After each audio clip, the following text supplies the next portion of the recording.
Hi everyone, and welcome back to Stellar HFY. First, thank you. The support you've shown lately has been incredible. Every comment, theory, and breakdown you've posted pushes these stories further. Today, we're stepping into the council where the Galactic Alliance thought they could sideline Earth by banning us from the war games. They expected silence. Instead, we built something they could never ignore. Let's find out how. The simulated star field over the training grid was littered with icons. Alliance cruisers running defensive patterns, patrol corps vets on escort, and a string of freighters in loose formation at the edge of the engagement zone. On paper, the scenario was simple. The convoy was bait, intended to draw out an enemy ambush while the main fleet swept in to neutralize the attackers. It was a familiar exercise, one the Alliance war games had run for decades. The problem for the Alliance admirals was that the attackers this time were human crews, running under a doctrine written by a man they had spent years trying to ignore. Commodore Reese Calder's old tactics were still alive in Earthfleet's training rosters, even though Calder himself had been retired for over a decade. His doctrine favored unpredictability over brute force, using freighters not as cargo, but as weapons, armed with concealed payloads, false transponders, and misleading heat signatures. In this simulation, the convoy looked ragged, half of it trailing behind as if systems were failing. When the Alliance force closed in, expecting an easy show of force, the trap unfolded. The lagging freighters suddenly accelerated, their false distress signals dropping. Drone fighters emerged from concealed launch bays, jamming comms with bursts of outdated but effective interference. By the time the Alliance admiral realized the pattern, his flagship's escorts had been pulled into a crossfire, his simulated defenses shredded. The War Games audience saw it unfold in seconds, but the humiliation rippled far beyond the simulation grid. These were not fringe victories or clever one-off gambits. This was a demonstration that Earth's doctrine could systematically dismantle alliance formations built on decades of consensus. The Admiral's defeat became the talk of the games, but in the council chamber, the conversation was less about tactics and more about optics. A human victory at this scale didn't just challenge an admiral's pride, it undermined the stability of the games themselves. The Alliance Council met an emergency session within hours. The chamber, a ring of tiered seating with each species delegation occupying their allotted space, was filled with quiet tension. High Chancellor Varen called the assembly to order, his voice a practiced calm that could not conceal the urgency. The argument was not whether the games had rules. The rules were clear, but whether Earth's repeated victories had stepped outside the intent of those rules. The official line was simulation integrity. Behind the careful phrasing, the meaning was simpler. Earth's unorthodox strategies were making the Alliance look unprepared. If the games lost credibility, so too did the political framework they supported. Delegates from several member worlds spoke of doctrinal balance and training equity. What they meant was that Earth's tactics forced every fleet to reconsider doctrines that had gone unchanged for decades. Others argued more bluntly that Earth was destabilizing the games for its own advantage. The proposed solution was not a rewrite of the simulations. That would require years of political wrangling, but a suspension. Temporary, they said. Procedural. Necessary to restore confidence in the games. Calder's name was never spoken in the chamber, but his doctrine hung over every sentence. The vote came faster than expected. One by one, the delegations cast their decision. Suspension of Earth from the war games passed with a comfortable majority. In the public announcement, the message was careful. The measure was framed as a temporary stability action, meant to allow the games to restore operational clarity without the disruption of doctrinal disputes. There was no condemnation of Earth, no formal censure, just a quiet removal from the table. It was politics done the way the Alliance preferred, quietly, efficiently, and without room for appeal. On Earth, the news spread quickly. Official channels presented it as a diplomatic pause, the kind of procedural adjustment that happened occasionally in interstellar relations. Among Earthfleet crews, the reaction was quieter, more measured. The suspension meant no more games participation, no direct demonstrations of doctrine, and, more importantly, no more visibility in the Alliance's military planning. For officers trained in Calder's approach, the message was clear. The games weren't removing Earth because of failure. They were removing Earth because the tactics worked too well. In a quiet office overlooking the Atlantic docks of Lisbon Station, Reese Calder read the announcement without surprise. Retirement had given him distance, but not detachment. He had known this moment was coming since the last set of games results crossed his desk months earlier. The games had never been about raw firepower. They were about doctrine, optics, and political balance. If a single participant upset that balance too often, the system corrected itself.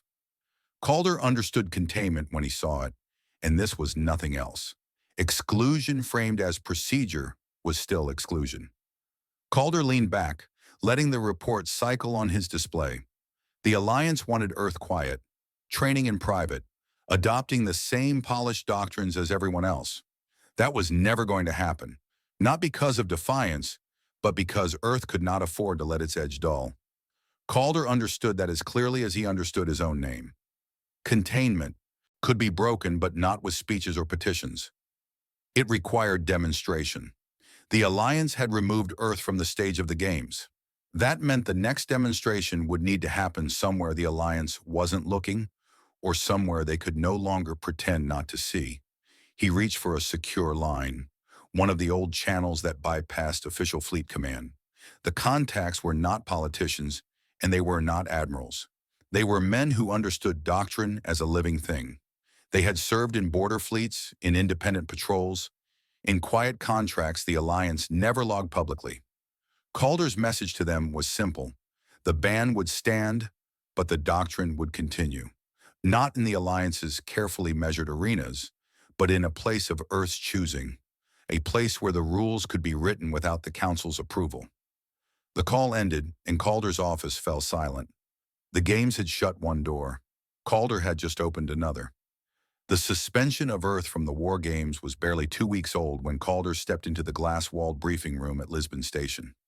The room was reserved for fleet matters too sensitive for council channels, and its attendees spoke in the precise language of people who understood the risks of being overheard. Across the table sat senior officers of Earth Fleet, a handful of retired strategists, and civilian advisors from the shipyard consortiums that kept the orbital docks running. None of them were surprised to see Calder. When Earth was pushed to the margins, it was Calder they called to chart a course back. Calder didn't waste time with formalities. He outlined the problem with the same clarity he had used when planning fleet maneuvers. Earth's suspension was not a delay, it was exclusion. Without participation in the games, Earth's doctrine would stagnate. Its fleets would lose the opportunity to test against live opponents, and its influence in Alliance military policy would evaporate. But if the games were closed to them, there was no law preventing Earth from creating its own. What Calder proposed was not a protest, not a petition, but an operational replacement, an independent training network designed to exceed the game's effectiveness without the political limitations. They called it the Independent Strategic Engagement Network, or NICN. The name was deliberately bureaucratic, almost forgettable, masking the scale of what it could become. Calder explained that ISIN would simulate the same combat environments as the war games, but with two critical differences: no doctrinal restrictions and no political oversight. It would be built away from Alliance observation, its operations disguised as civilian industrial activity. The participants would be Earth Fleet crews, independent captains, and allied operators who had seen the value of Earth's tactics in live engagements. Funding such a program required precision. Direct government expenditure would be too visible, inviting Alliance scrutiny before ISIN even began. Instead, Calder outlined a network of financing routed through existing channels, civilian shipyard consortiums that were already under contract for orbital maintenance, orbital defense contractors who had quietly benefited from Earth's unexpected victories, and fringe system backers who saw Earth's doctrine as a stabilizing force in regions the Alliance often neglected. Each contribution was small enough to pass unnoticed, but together they formed a budget that could quietly equip and maintain a significant training operation. With the plan in motion, the question became location. Calder's choice was the Epsilon Verge, a cluster of asteroids on the outer edge of a sparsely monitored sector. The Verge was rich in mining claims that had been abandoned when extraction costs outweighed profits. The Alliance maintained only a token presence there, its sensors covering trade routes but ignoring the tangled fields of rock and ice. For Calder, it was ideal. Low traffic, poor visibility, and enough natural cover to mask the movement of ships and equipment. It was far enough from Alliance patrols to avoid casual inspection, but close enough to supply lines to sustain a long-term operation. The first shipments into Epsilon Verge looked unremarkable. Old mining stations were purchased through shell corporations. Their decrepit structures moved into deeper positions within the field. Retired cargo freighters, stripped of commercial markings, were towed in under registry as salvage. Drones that had once served in orbital construction were refitted with hardened shells and tactical AI cores. To any outside observer, it looked like a salvage operation reclaiming obsolete assets. In reality, a live-fire simulation range was taking shape, a training environment built from scrap and intent. The structure of ISIN mirrored the war games in its variety of scenarios: convoy escort, fleet interception, boarding operations, and planetary blockade. But here, the simulations could be taken to their logical extremes. There were no prohibitions against unconventional tactics, no restrictions on resource use, and no requirement to maintain doctrinal decorum for the sake of interspecies politics. Freighters could be armed with concealed missile arrays. Drone squadrons could execute maneuvers considered unsafe in Alliance-controlled exercises. And most importantly, crews could repeat scenarios endlessly, refining each maneuver until the execution was exact. Calder oversaw the operational design with the same patience he had applied in the fleet. He did not rush the process. Each station was positioned to maximize coverage of the field, each freighter repurposed with precision. ISIN was not intended to be a rogue fleet, and it was not built to fight the Alliance. It was built to train operators to a level of proficiency that would be undeniable, whether or not the Alliance wanted to acknowledge it. The first crews to arrive were drawn from Earth Fleet's experienced operators, men who had run Calder's doctrine during the games. They brought with them the understanding that Ascend was more than an exercise. It was a statement. Alongside them came independent captains. Their ships officially contracted for escort and logistics support, but quietly folded into the program. Calder insisted on strict operational discipline. No leaks, no external broadcasts, and no unnecessary movement outside the Verge. Secrecy was not just security, it was leverage. As the final station went online, ISIN began its first closed simulation. The scenario was modeled on the convoy interception exercise that had led to Earth's suspension. A line of freighters moved through the field, their transponders broadcasting standard cargo routes. The opposition force, a composite of drones programmed with Alliance tactical profiles, moved to intercept. In the control center, Calder watched from the main display as the crews executed their approach. The freighters broke formation on command, their concealed assets activating in sequence. Drones feigned panic retreats, drawing the attackers into crossfire. The engagement ended in less than 10 minutes, the simulated enemy neutralized with minimal loss. Calder didn't celebrate. He observed, noted the timing, the reaction speeds, the crew coordination. The results were better than expected, but there was work to do. Eisen's purpose wasn't to win single exercises. It was to turn such victories into standard performance. The crews rotated, the scenario reset, and the simulation began again. Outside the control room, the cold rock of the Epsilon Verge concealed a growing program that no Alliance vote could touch. The games had shut Earth out, but here, in the quiet of the asteroid field, the next move was already in motion. The Epsilon Verge had never been of much interest to the Galactic Alliance. It was a patchwork of abandoned mining claims, outdated relay buoys, and rock formations that broke up long-range scans. But in the months following Earth's suspension from the war games, Alliance intelligence began receiving fragments of reports that didn't fit the usual pattern. Cargo traffic logs showed freighters moving into the Verge on odd vectors. Power readings from supposedly decommissioned stations suggested intermittent reactor activity. None of it was enough to trigger an official investigation, but it was enough to draw attention. The first reports were quietly filed away. For intelligence analysts, the political risk of openly questioning a suspended member was high. To act on unverified rumors would be to admit the possibility that Earth was running unsanctioned military operations, a claim the Alliance could not make without evidence. Officially, the Verge remained a salvage zone. Unofficially, a handful of intelligence officers began allocating long-range observation drones to the UN area programmed to collect telemetry without issuing alerts. It was quiet monitoring, the kind that left no trace in formal archives. Within the Council, there were whispers. Delegations from fringe systems, those whose fleets had benefited from Earth's unconventional tactics, showed a marked lack of concern about the rumors. Some even hinted at the idea that training outside the games might be useful, especially for systems on the edges of Alliance patrol routes. These were the colonies that often relied on independent captains and private security flotillas for protection. The Alliance's war games doctrine worked well in simulations, but it was rarely deployed in their defense. For them, the existence of a covert program like ISIN was less a threat and more a quiet reassurance. Calder was careful to ensure ISIN gave no one in the Council a reason to act. Every movement, every exercise, every equipment transfer into the Verge was logged as a civilian activity. Old mining rigs were classified as industrial refurbishments. Drone deployments were listed as hazard survey operations. Even live-fire drills were concealed under the framework of salvage hazard neutralization.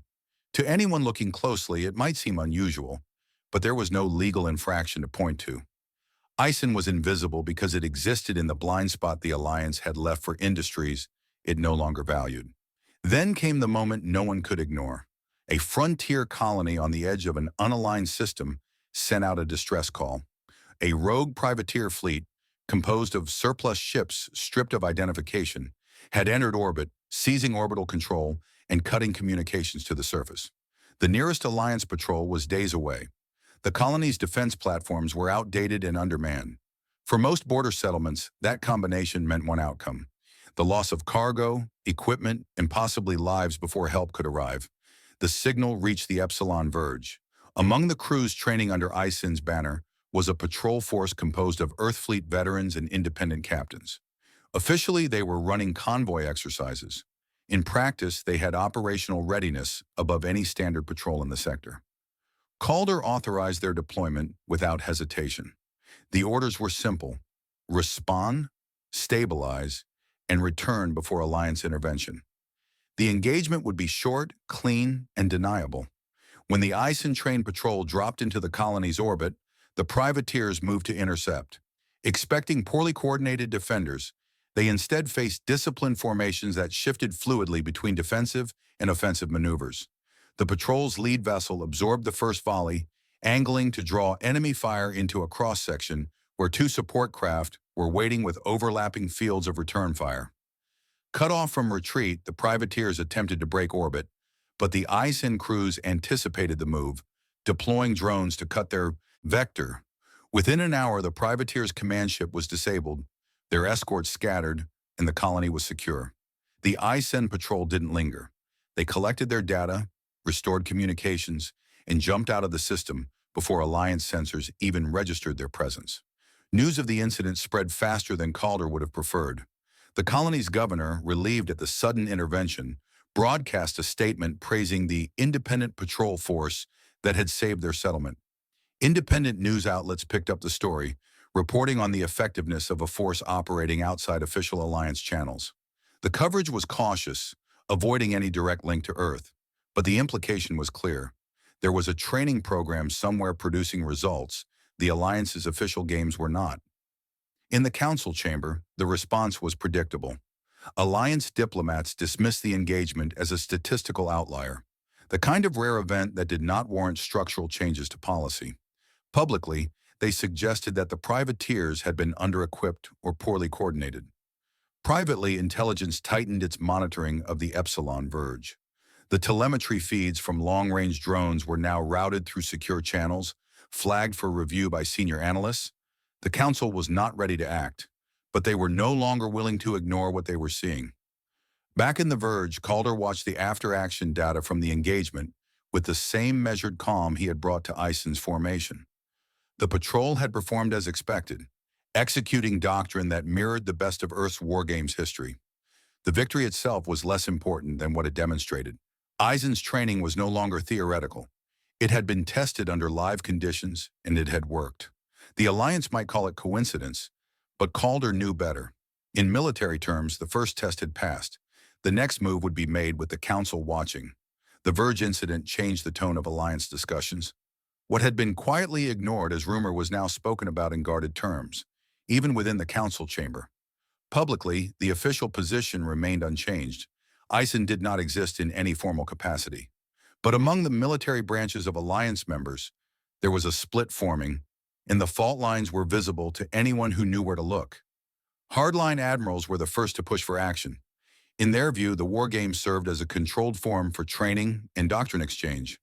Any force operating outside that forum, especially one producing measurable results, threatened the credibility of the games themselves. A few even went as far as to warn that Eisen's existence could encourage other member species to form their own unsanctioned training networks, fragmenting the Alliance's shared doctrine into rival systems. To them, Eisen was not just an embarrassment, it was a dangerous precedent. Yet the opposition was far from unanimous. Commanders responsible for border security quietly resisted the calls for dismantling Eisen. The patrol that had responded to the rogue privateers had stabilized a region the Alliance often left unguarded. That single incident had a tangible effect on the stability of the frontier. Many in border commands knew that removing Eisen would mean removing a stabilizing force they could not replace. Even those who disliked Earth's methods recognized the practical value of what the program was achieving. While the political debate grew louder, ISEN continued to evolve. Calder was well aware that the Council's interest was intensifying, and he adapted accordingly. New scenarios were introduced into the simulation cycles, drawn from a wide array of sources. Alliance open-source reports on tactical doctrine were studied and integrated, not to mimic the Alliance's maneuvers, but to anticipate them. Leaked Academy lectures, obtained through sympathetic officers and open information channels, provided insights into the latest updates in fleet coordination. Even contractor simulation data, purchased quietly through intermediaries, was folded into Eisen's exercises. The result was a program that didn't just train Earth fleet and allied crews, it kept them ahead of the very doctrine the Alliance believed it was defending. Calder's intent was not to provoke confrontation, but he understood that confrontation might come regardless of his plans. The more effective Eisen became, the more pressure there would be to shut it down. And that pressure was not coming only from formal channels. Intelligence intercepts began to show signs of coordination among forces that normally operated independently.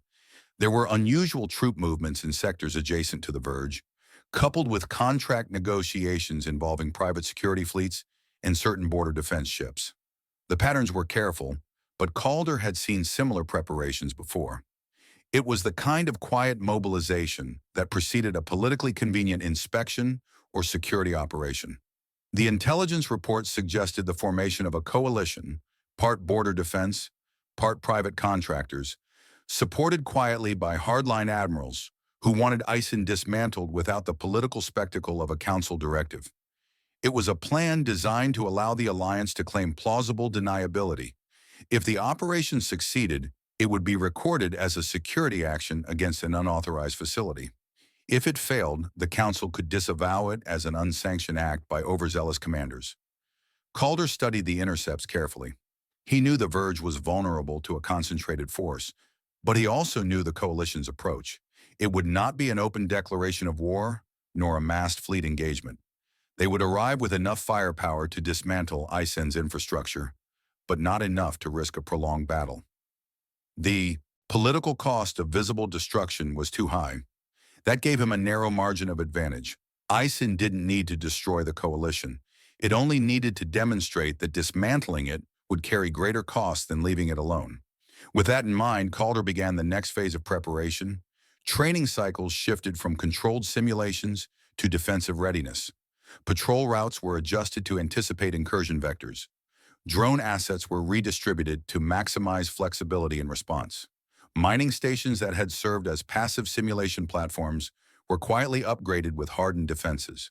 Every piece of equipment in the Verge was reclassified internally as dual use, still operational for training, but ready to transition to live engagement in minutes if needed. Calder issued his orders without raising the alarm. There would be no declarations, no broadcasts, no overt threats.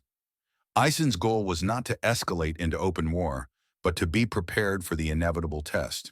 The coalition would come expecting to dismantle a covert exercise. What they would find instead was a program capable of defending itself without crossing the line into open hostilities. The next move belonged to them, but Calder had already positioned his pieces. In the control center overlooking the Epsilon Verge, the simulations continued as if nothing had changed. Behind the scenes, every operator understood the truth. The exercises were no longer preparation. They were the opening moves of a defense that could begin at any moment. The coalition's arrival was almost understated. There was no dramatic transmission announcing their intent, no formal declaration from the alliance. The ships translated into the Epsilon Verge, one group at a time. Their approach patterns staggered to avoid drawing immediate attention.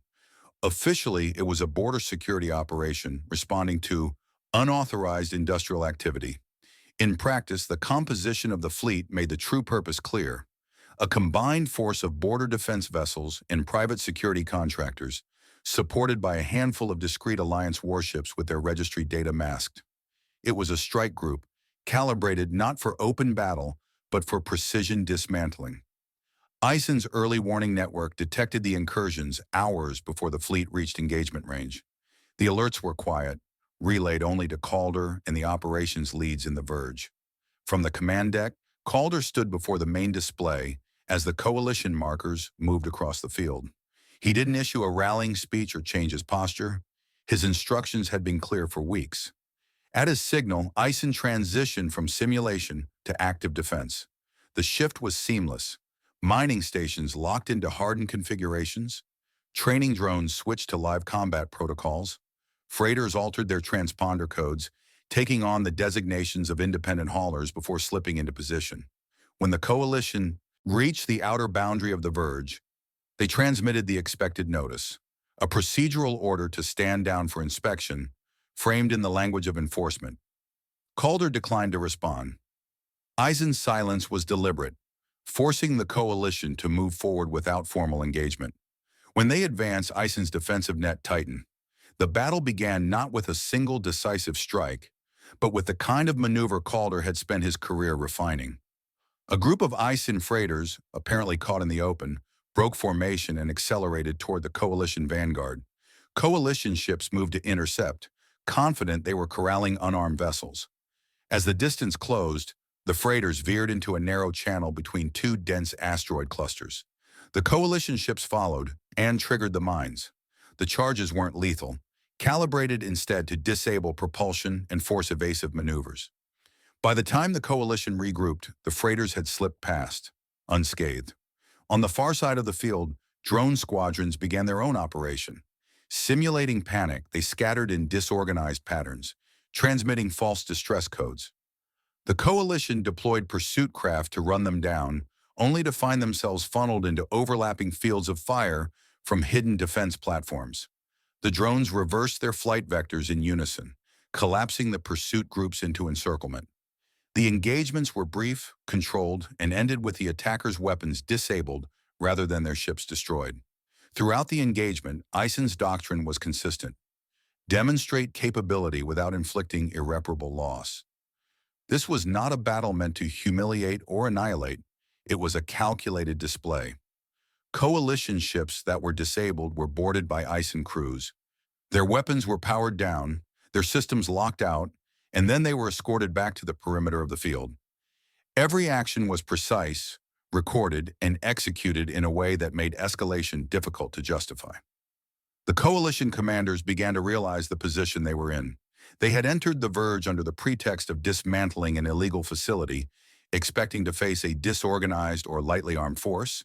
Instead, they were encountering a coordinated defense capable of neutralizing them, without crossing the political line into open aggression. To press the attack further would risk heavy losses and expose the operation's unofficial backing. To withdraw was to concede the point. Calder watched the fleet's movements from the control center. The engagement had unfolded exactly as he had anticipated. Eisen's operators maintained discipline. never breaking formation or pursuing retreating ships beyond the boundaries of the field. The coalition forces, their objectives no longer viable, began to pull back in stages. Each withdrawal was monitored, each disengaging vessel escorted until it was clear of the verge. The message was, unspoken but clear. ISIN was not just a training program, it was a functioning defense force capable of holding its ground against coordinated opposition. As the last of the coalition ships left the field, the verge returned to its quiet state. The stations powered down to standard industrial output. Drones returned to their simulation cycles. Freighters resumed their cover routines. To an outside observer, nothing had happened. But for those who had been in the field, the point had been made. ISIN could not be dismantled by force without cost, and the Alliance now had to decide whether it was willing to pay that price. In the control center, Calder gave no outward sign of victory. The engagement was complete, but the battle was only part of the equation. What came next would be decided not in the verge, but in the council chambers, where the political cost of the coalition's failure would be weighed. The test had been passed. Now the consequences would arrive. The withdrawal of the coalition forces from the Epsilon Verge triggered exactly the reaction Calder expected. The Alliance Council convened an emergency session within days, the chamber filled with voices that barely concealed their frustration. The hardline admirals who had backed the coalition were the loudest, their arguments built on urgency and anger. They demanded ISIN's immediate dismantling, calling it a destabilizing rogue operation that undermined the wargame's purpose and the Alliance's collective authority. They presented the Verge engagement as proof that Earth's tactics were dangerous, disruptive, and a liability to the political stability of the Alliance. But for every hardline voice, there was an opposing one from the border systems. Commanders and representatives from fringe worlds stepped forward with quiet but forceful objections. They pointed to the fact that ISEN had not initiated the confrontation in the Verge, that its operators had responded without excessive force, and that it had restored stability in a sector that was chronically underdefended. Dismantling ISEN, they argued, would not eliminate a threat. It would remove one of the few forces actively keeping their territory secure. These commanders weren't defending Earth out of loyalty. They were defending the practical value ISEN had already demonstrated. The chamber split along familiar lines: core world stability versus border world necessity. The hardliners wanted doctrine unity, no independent programs operating outside the games. The border systems wanted security, not in theory, but in practice. Calder knew the Council would never restore Earth's full games participation outright. The political cost of reversing the suspension was too high. But he also knew the Alliance couldn't risk alienating the systems that relied on ISIN-trained fleets. The solution had to be framed as a compromise that preserved political pride while making ISIN's methods indispensable. When Calder's proposal was presented, it was delivered with deliberate precision. Earth would remain officially banned from direct participation in the war games. The suspension would not be overturned, satisfying the hardliners who wanted to avoid a public loss of face. However, the games themselves would adopt a restructured simulation model based on ISIN's doctrine. Human advisors, officially embedded as consultants, would oversee the integration of these changes into the Alliance's training framework. The result was that ISIN's methods would become the standard, without requiring Earth's open re-entry into the games. The hardliners resisted at first, recognizing the shift for what it was, but their arguments weakened under the pressure of the border factions, who pointed out that rejecting the proposal outright would force them to explain why they were refusing a model that had demonstrably stabilized volatile sectors. The political reality was simple. Dismantling ISEN would fracture the Alliance at its edges. Adopting its doctrine allowed the Council to claim credit for innovation while avoiding open conflict. The resolution passed with the kind of careful language the Alliance preferred. The Verge facilities would continue operating under Earth's control, their activities monitored through new advisory channels. ISEN's operations would be officially classified as a joint training network, contributing to the refinement of Alliance-wide simulation doctrine. In practice, Calder retained control of the program. The political narrative satisfied the Council, but the practical outcome was clear to anyone who understood how doctrine shaped fleets. The games now ran on ISIN's terms. Back in the Verge, the shift was almost invisible to the crews. Training cycles continued. Scenarios evolved. Calder oversaw the next phase of exercises, knowing the integration into Alliance doctrine would only make Eisen's position stronger. What had begun as exclusion had ended in quiet influence over the very system that had sought to contain Earth. From his command deck, Calder reviewed the updated schedules and approved the next round of exercises. The Verge was calm again, the coalition threat gone, the Council's decision sealed. The irony was not lost on him. Earth was still banned from the games, but its fingerprints were now embedded in every maneuver Alliance fleets would train on. The games had changed, not because the Council chose to evolve, but because exclusion had forced their hand. Eisen had been designed as a response to containment. Now it was the framework the Alliance could no longer function without. In the silence of the Verge, Calder authorized the next set of simulations. The games might continue without Earth's banner, but every fleet that trained in their halls would now be training with his doctrine. Eisen stood down from full alert, returning to the quiet rhythms of training. The war was political now, and Calder had already won. If this story kept you hooked, make sure to hit that subscribe button for more thrilling HFY battles. Now we want to hear from you. If you were at the helm of Eisen, what scenario would you design to outthink the Galactic Alliance's best fleets? Drop your answer in the comments. We read every single one. Thanks for watching Stellar HFY, where strategy rewrites the rules entire civilizations live by. See you in the next story.